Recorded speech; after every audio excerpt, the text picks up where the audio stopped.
الله أكبر الله أكبر الله أكبر agar hati kita itu terdapat di dalamnya kebesaran Allah, keagungan Allah. Maka disebutkan oleh Ibnu Athaillah As-Sakandari, caranya atau di antara caranya adalah min amalin yakunu billah.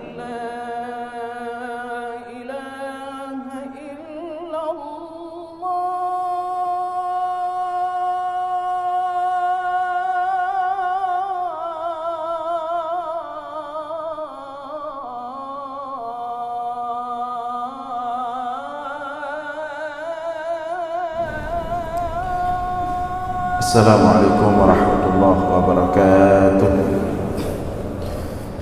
Alhamdulillahil wahidil ahad al-fardis samad alladzi lam yalid wa lam yulad wa lam yakul lahu kufuwan ahad walladzi laysa kamithlihi syai'un wa huwas samii'ul basir. Allahumma salli wa sallim wa barik ala sayyidina wa maulana Muhammad alladzi da'an nas وأرشدهم إلى توحيد رب العباد. اللهم وعلى آله وصحبه أجمعين. أما بعد.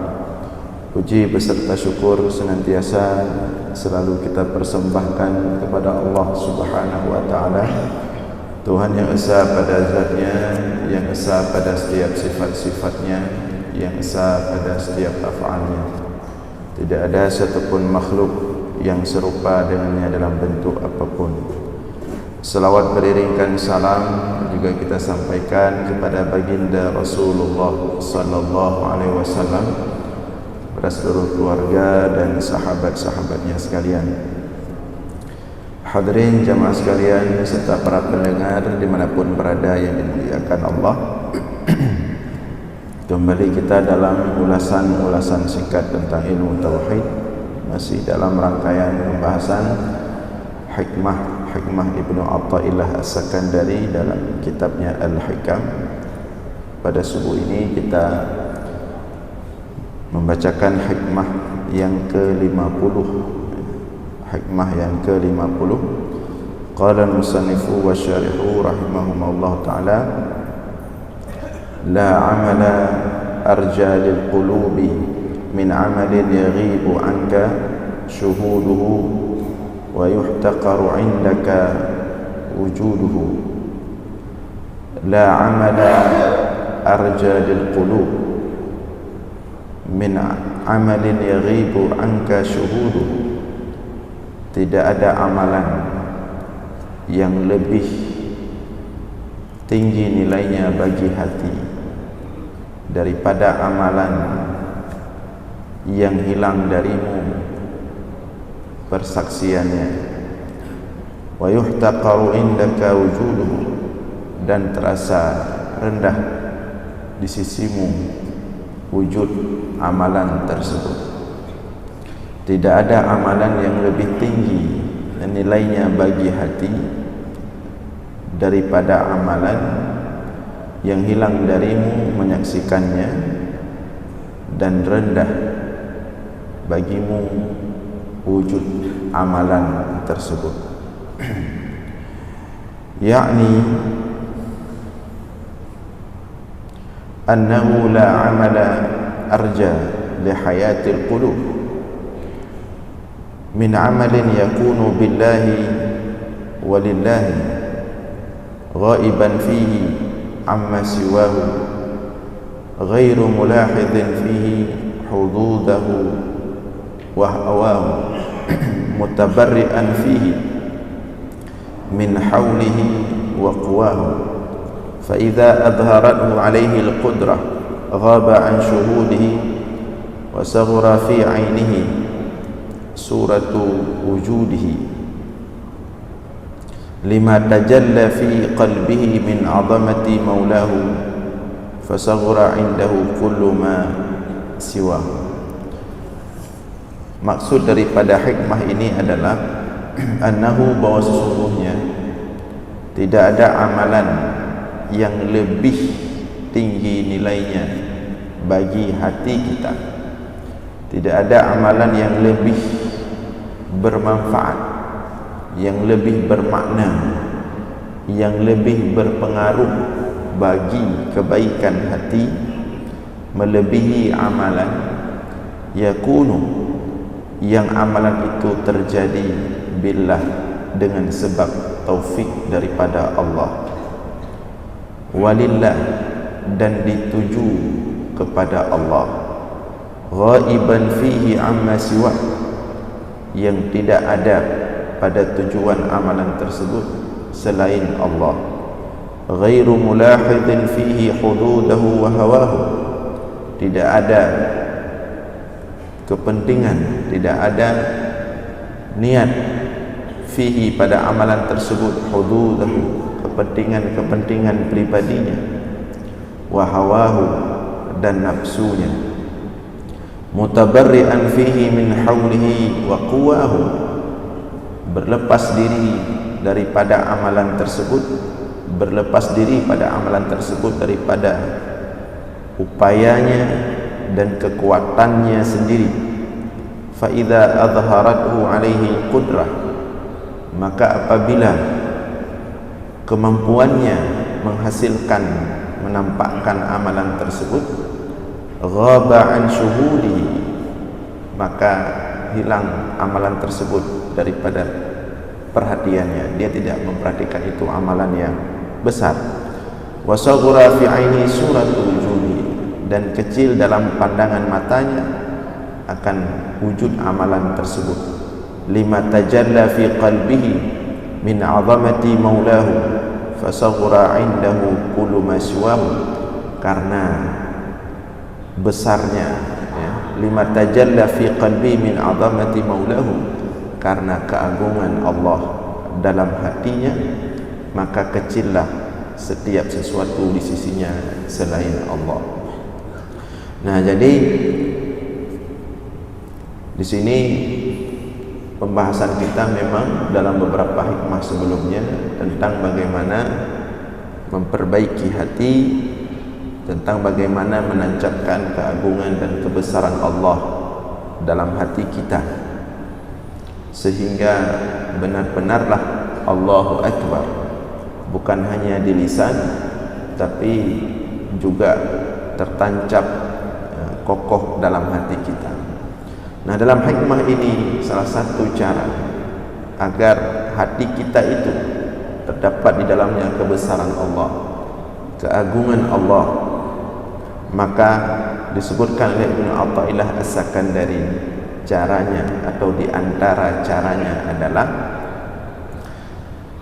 min amalin yakunu billah, hendaklah amalan yang kita lakukan itu kita pahami dengan baik bahwa itu yakunu billah, terjadi dengan sebab taufik daripada Allah. Allah yang menggerakkan hati dan langkah kita untuk melakukan suatu amalan, ya, yakunu billah, terjadi karena taufik dari Allah.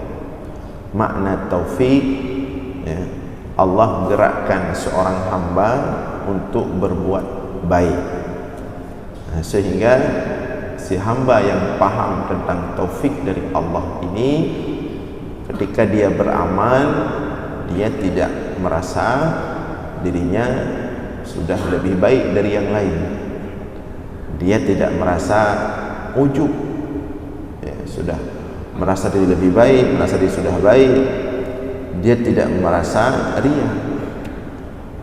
Kenapa dia tidak merasa riya dan tidak merasa ujub?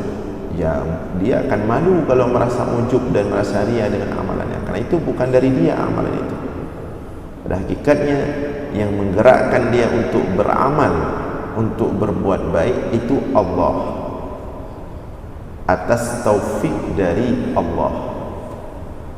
Maka dari sini saja sungguh malunya seseorang, sungguh malunya seorang hamba yang kemudian dengan amalannya itu membuat dia berbangga diri, membuat dia merasa suci, lebih suci dari yang lain, membuat dia lebih baik dari yang lain.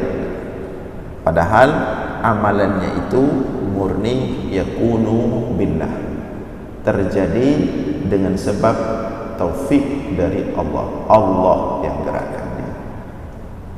Ya. Maka sepatutnya ketika seorang hamba berhasil melakukan suatu amal saleh, yang pertama yang harus dia lakukan adalah bersyukur kepada Allah. Terima kasih kepada Allah. Alhamdulillah ya Allah, hari ini sudah Engkau berikan taufik saya untuk menyembah-Mu, untuk melaksanakan salat subuh dan berjamaah. Alhamdulillah ya Allah, terima kasih ya Allah, hari ini telah Engkau berikan taufik, Engkau dudukkan diriku dalam majlis yang mulia, majlis ilmu. Alhamdulillah ya Allah, atas taufik-Mu Engkau telah menggerakkanku untuk bangun subuh, menikmati indahnya alam pada waktu subuh. Itu seperti itu. Setelah dia berterima kasih kepada Allah atas setiap kebaikan yang dia lakukan, karena dia menyadari itu adalah taufik dari Allah, kemudian dia berdoa untuk kaum muslimin di sekelilingnya agar juga mendapatkan taufik yang sama dari Allah, sebagaimana Allah telah memberikan taufik kepadanya berbuat baik. Nah, ini baru tanda hati bersih. Tapi kalau masih beramal, kemudian dengan beramal menganggap diri lebih suci dari yang lain, lebih baik, dan benci kepada orang lain yang belum berbuat baik seperti dia, ini dia beramal belum dengan hati, masih fisik saja ya.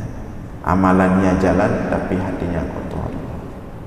Nah, jadi ini yang diajarkan oleh Ibnu Athaillah As-Sakandari.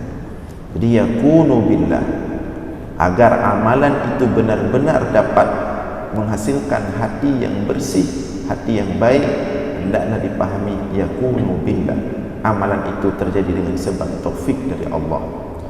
Kemudian walillah, hendaklah amalan tersebut dituju kepada Allah, ghaiban fihi amma siwa.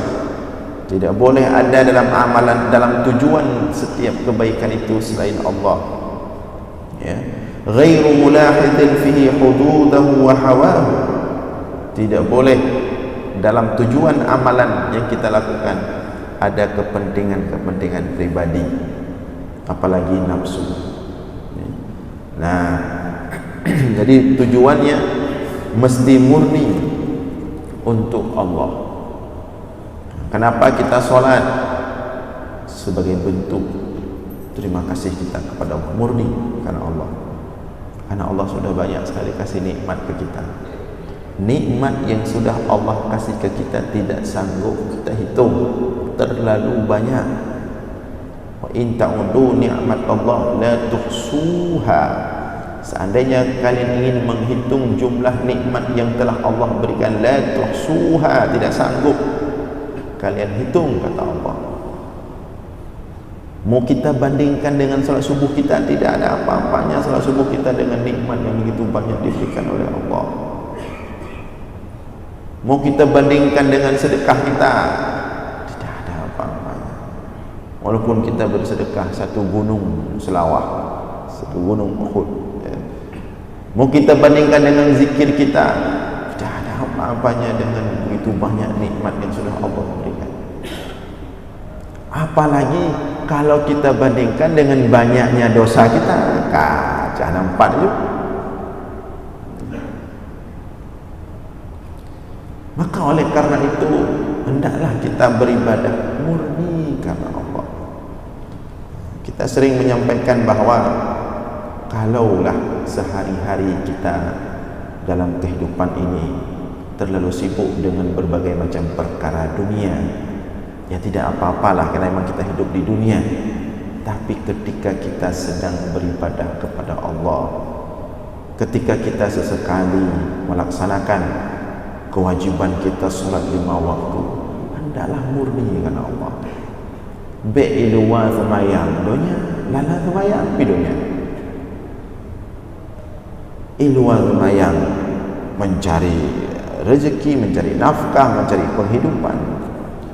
Kemudian solat, tujuan solat pun untuk mencari penghidupan. Coba ketika solat murni karena Allah, bukan karena solat itu untuk mudah rezeki, walaupun itu terjadi, murni karena Allah. Kemudian kalau solat Allah berikan rezeki melimpah, alhamdulillah. Tidak Allah berikan, tidak apa-apa. Kita menyembah Allah bukan karena rezeki, menyembah Allah murni karena Allah pencipta kita. Sudah banyak Allah berikan kepada kita. Ini ada orang sudah dari bangun pagi sampai siang cari rezeki, cari uang, cari ini, cari itu. Kemudian zuhur solat, dalam solat itu juga yang dipikirkan. Ya Allah, saya sudah solat, ya Allah tolonglah ya Allah, ini rezeki agak macet ya Allah. Fokus ketika ibadah murni karena Allah. Tapi bertindak boleh? Boleh, kenapa tidak boleh? Dalam Al-Quran Allah katakan salat itu memudahkan rezeki. Dalam hadis banyak Rasul jelaskan salat itu memudahkan rezeki. Silakan. Dan itu sudah kita uraikan makna itu. Tapi kita sebagai hamba yang sadar diri seharusnya, yang tahu diri seharusnya, beribadahlah lillah ghaiban fihi amma siwa, murni karena Allah, hilangkan semua selain Allah. Kemudian selesai solat Allah berikan hadiah ini, hadiah itu, alhamdulillah, ya pastilah Allah kan maha pengasih, Allah kan maha penyayang, Allah sangat cinta kepada hamba, tidak mungkin tidak dikasih. Nah, ghairu mulahidin fihi hududahu wa hawahu, tidak memperhatikan dalam ibadah itu kepentingan dirinya. Dirinya tidak penting dalam beribadah. Allah, Allah, Allah. Nah, ini dalam ibadah apapun, baik dalam ibadah sifatnya ibadah mahdah maupun dalam ibadah ghairu mahdah. Nah, termasuk misalnya dalam mengajarkan ilmu, dalam menyampaikan dakwah, itu harus Allah. Enggak boleh diri kita pendakwah, tidak boleh bawa-bawa kita dalam dakwah. Dakwah membawa manusia kepada Allah, bukan membawa manusia kepada kita. Kalau hasil dakwah manusia lebih cinta kepada kita, lebih tunduk kepada kita daripada kepada Allah, berarti dakwah yang kita bawa membawa manusia kepada kita, bukan kepada Allah. Hilangkan diri kita. Diri kita ini tidak penting. Karena apa? Karena kita berdakwah pun Allah yang menggerakkan. Kita sudah cukup bisa berdakwah saja, itu sudah cukup balasan Allah. Bisa menjadi seorang guru, ini bagi pendakwah, bisa menjadi seorang guru, diangkat oleh Allah, ditetapkan oleh Allah menjadi seorang yang bisa mengajarkan orang lain, itu sudah nikmat yang sangat besar. Jangan lagi cari-cari yang lain, jangan lagi harus dihormati. Untuk apa? Kecil sekali persoalan penghormatan itu daripada Allah tempatkan kita sebagai orang yang mengajarkan, memperkenalkan, mengajak manusia kepada Allah. Nah, itu ibadah ghairu mahdah. Jadi ketika kita melakukan ini, siapapun yang melakukan kebaikan, orang-orang yang suka berinfak, Allah, bukan untuk dianggap diri hebat, bukan untuk membesarkan diri, untuk populer, untuk viral. Allah, usahakan dalam beramal itu, baik yang mahdah maupun ghairu mahdah, ghairu mulahidin fihi hududahu wa hawahu. Kita usaha. Tidak ada kita di situ, walaupun di situ yang kita berikan tenaga kita, katakanlah seperti itu pemahaman kita manusia, walaupun hakikatnya itu dari Allah semua. Yang kita keluarkan itu tenaga kita, yang kita keluarkan itu adalah harta kita, yang kita keluarkan adalah pikiran, ide, gagasan kita. Tapi kita tidak perlu kita tampilkan, karena tujuan kita memang untuk Allah. Yang ingin kita besarkan Allah, yang ingin kita agungkan Allah, bukan diri kita. Kita ditempatkan saja pada tempat bisa berbuat baik, itu sudah sangat nikmat besar dari Allah. Alhamdulillah. Jadi jangan cari lagi hududahu wa hawahu, apalagi nafsu. Apalagi misalnya datang ke masjid, berbuat baik, bersedekah untuk kepentingan pemilu pilkada, ini sudah jauh lagi. dengan kepentingan-kepentingan tertentu, dengan tujuan-tujuan tertentu. Dia kaji udah itu. Ini sudah bukan ibadah lagi, walaupun zahirnya ibadah. Maka kenapa amalan yang kita lakukan, kadang-kadang amalan yang dilakukan oleh manusia kadang-kadang tidak tambah membuat dia baik, karena tujuannya tidak lurus tegak untuk Allah. Banyak belok-belok sana sini. Nah, bahkan di sini dikatakan mutabarri'an fihi min haulihi wa quwahu. Hendaklah dia berlepas diri, mutabarri'an berlepas diri, fihi pada amalan tersebut, min haulihi wa quwahu daripada upaya dan dayanya, daripada upaya dan kekuatannya, bukan dari dia. Ada orang puji Anda soleh sekali, Anda baik sekali, Anda banyak sekali amal soleh. Seharusnya dia menjawab ketika dikatakan seperti itu, ini semua Allah yang kehendaki. Alhamdulillah, bukan saya. Saya hamba yang lemah, abdun dhaif, hamba yang lemah. Kalau Allah tidak tuntun saya, tidak tahu di mana saya hari ini, sehancur mana saya hari ini. Tapi karena Allah tuntun, maka kita berdoa selalu agar Allah menuntun kita. Jangan pernah Allah lepaskan kita. Nah, seperti Nabi Sulaiman. Nabi Sulaiman punya kekayaan yang tidak ada tandingannya di dunia waktu itu. Punya kekuasaan yang tidak ada tandingannya sampai hari kiamat. Orang-orang membesarkan Sulaiman, mengagungkan Sulaiman. Apa jawab Sulaiman? Hadza min fadli rabbi liyabluwani aashkuru am akfur. Ini semua adalah pemberian Allah untuk dia mengujiku, aashkuru am akfur, apakah aku bisa bersyukur dengan ini semua, am akfur atau sebaliknya kufur kepada Allah. Mutabarri'an, berlepas diri daripada diri sendiri. Setiap kebaikan, setiap yang saleh kita serahkan kepada Allah. La haula wa la quwwata illa billahil aliyyil azim. La haula wa la quwwata illa billahil aliyyil azim. Kanzun min kunuzil jannah, adalah pembendaharaan kekayaan surga. Orang yang kalau hidupnya sudah la haula wa la quwwata illa billahil aliyyil azim, itulah kunci surganya, itulah kekayaan surganya. Semuanya diserahkan kepada Allah. Tidak ada diri di situ, tidak ada saya di situ, tidak ada wujud diri di situ.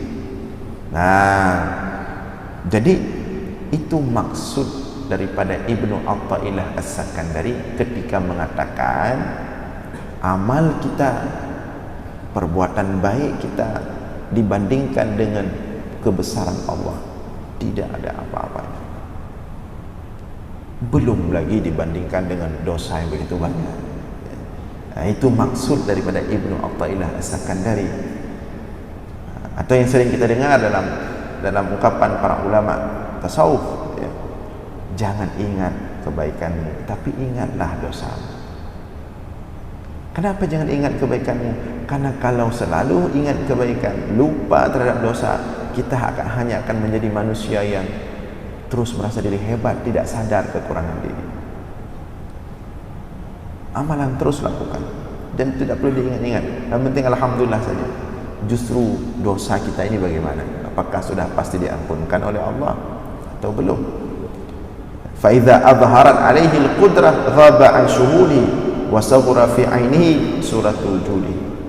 Kalaupun kemudian karena manusia Allah berikan kudrah, kemampuan, usaha untuk melakukan amalan, untuk melakukan perbuatan baik, sebagaimana juga Allah memberikan kepada manusia kudrah untuk melakukan perbuatan yang tidak baik. Tapi ketika Allah berikan dia kudrah untuk melakukan perbuatan baik, ghaba an syuhudihi wa sughra an ainihi wa saghra fi ainihi suratul wujudi. Amalan itu dia tidak pandang besar, kecil sekali dibandingkan kebesaran Allah, nikmat yang sudah Allah berikan. Tidak ada apa-apanya. Lima tajalla fi qalbihi min 'azamati maulahu, Karena begitu besar Allah dalam dirinya, begitu agung Allah dalam dirinya, maka selain Allah termasuk amalan dia tidak ada apa-apa, tidak ada apa-apanya. Famislu hadzal amal tahya bihil qulub wa tahdha bi musyahadati 'allamil ghuyub wa huwa ruhul yaqin wa huwa hayatu qulubil arifin. Cara memandang amal seperti inilah yang dapat menghidupkan hati kita, yang dapat menempatkan kita pada tempat musyahadah, menyaksikan kebesaran Allah. Selama ini yang nampak kita kebesaran dunia, kebesaran diri kita, ego kita, karena Allah tidak kita besarkan dalam hati. Wa huwa ruhul yaqin, dan itulah, ketika itulah ya, ketika Allah sudah besar dalam hati, ruhul yaqin, itulah ruh ya, keyakinan. Wa huwa hayatul qulubil arifin, dan itulah sumber kehidupan, penghidupan hati orang-orang ahli ma'rifah kepada Allah. Fa idza arada Allah ay yatawalla 'abdahu anhabahu lil 'amal wa sagharahu fi 'ainihi fala yazalu jaddan fil 'amalil jawarih hatta yunqilahu ila 'amalil qulub fatastarihu al jawarih min at-ta'ab wa la yabqa illa syuhudul 'azamah ma'al adab.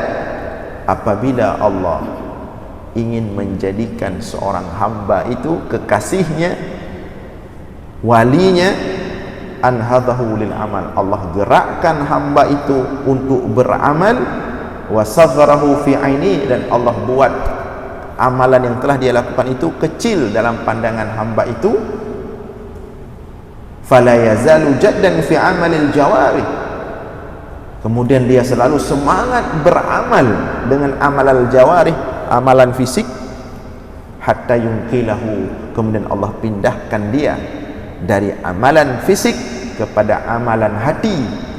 Ketika amalan tidak hanya lagi dilakukan oleh fisik, tapi sudah juga dilakukan oleh hati, fatastarihul jawarih minat ta'bi, maka ketika itu anggota tubuh tidak akan pernah capek lagi beramal, karena amalan itu sudah masuk dalam hati.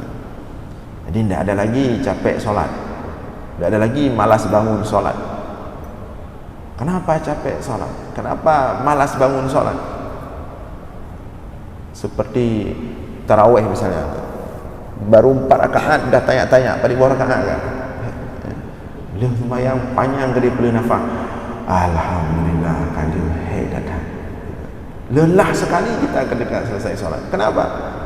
Karena kita masih melakukan ibadah itu dengan fisik kita, belum dengan hati. Jadi terasa Tapi ketika amalan itu sudah oleh hati, fatastarihu al-jawarih minat ta'ab, maka ketika itu fisik akan istirahat, hati sudah beramal. Maka terjadilah seperti sholat Rasulullah, dari jam 1:30 sampai menjelang subuh.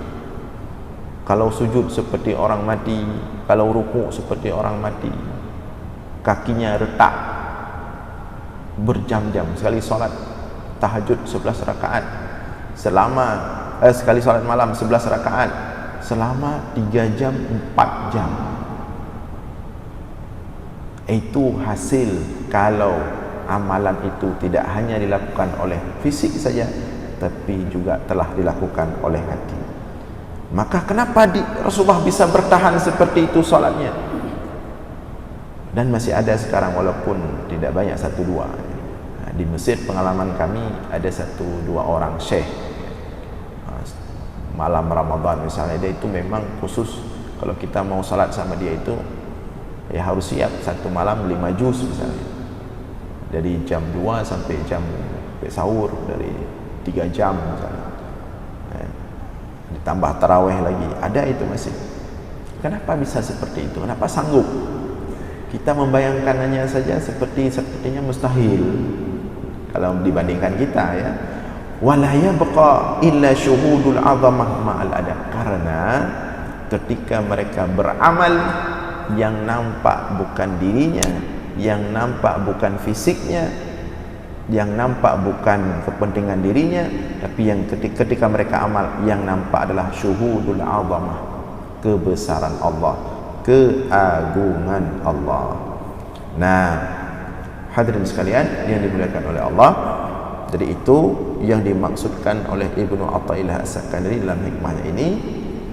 Jangan nanti ditabrakkan dengan ada satu hadis Rasulullah sallallahu alaihi wasallam yang bunyinya la tahqiranna minal ma'rufi syai'a. Jangan kalian remehkan sekecil apapun kebaikan. Ini tidak bertabrakan. Dalam semangat beramal kita pakai hadis Rasulullah, la tahqiranna minal ma'rufi syai'a. Jangan remehkan sekecil apapun kebaikan. Karena kita tidak tahu kebaikan yang mana yang masukkan kita dalam surga nanti. Tetapi sebesar apapun kebaikan, kalau dibandingkan dengan kebesaran Allah, nikmat yang sudah Allah berikan, dibandingkan rahmat Allah, itu tidak ada apa-apanya bagi kita. Demikian juga kalau dibandingkan dengan dosa-dosa yang kita lakukan, itu juga demikian. Nah, maka mudah-mudahan ini bisa kita pahami dengan baik dan dapat kita praktekkan, kita amalkan. InsyaAllah kita lanjutkan subuh Jumat depan. Aqulu qawli hadza wa astaghfirullah li wa lakum. Wassalamualaikum warahmatullahi wabarakatuh.